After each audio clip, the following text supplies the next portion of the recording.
ఓం నమ శివాయ.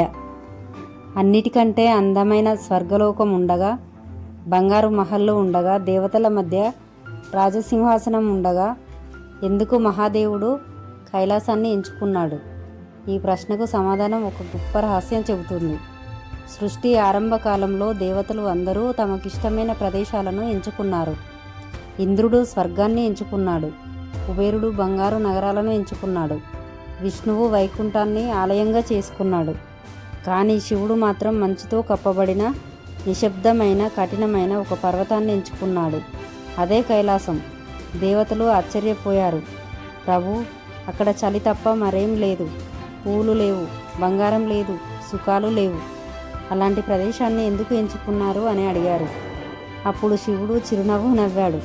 మనిషి బయట ఉన్న వైభవంలో కాదు, మనసులో ఉన్న ప్రశాంతతతో ఆనందాన్ని వెతకాలి అని చెప్పాడు. కైలాసం కేవలం ఒక పర్వతం కాదు, అది మౌనానికి ప్రతీక. అక్కడ అహంకారం నిలవదు, లోభం నిలవదు. ప్రకృతి ముందు అందరూ సమానమే అని శివుడు చెప్పాడు. బంగారం ఉన్న చోట కోరికలు పెరుగుతాయి, అధికారం ఉన్న చోట అహంకారం పెరుగుతుంది. కానీ కైలాసం లాంటి నిశ్శబ్దంలో మనిషి తన అసలు స్వరూపాన్ని తెలుసుకుంటాడు. అందుకే ఆయన పాములను ఆభరణములుగా ధరించాడు, పులి చర్మాన్ని వస్త్రంగా వేసుకున్నాడు, రాజసౌఖ్యాలను వదిలి మంచు పర్వతంపై ధ్యానంలో కూర్చున్నాడు. కైలాసం మరో కారణంతో కూడా పవిత్రమైంది. పురాణాల ప్రకారం భూమి మరియు ఆకాశం మధ్య ఆధ్యాత్మిక శక్తి అత్యంత బలంగా ఉండే స్థలం అదే. అక్కడ ధ్యానం చేస్తే మనసు ప్రశాంతమవుతుంది. అందుకే శివుడు తన నివాసంగా ఎంచుకున్నాడు.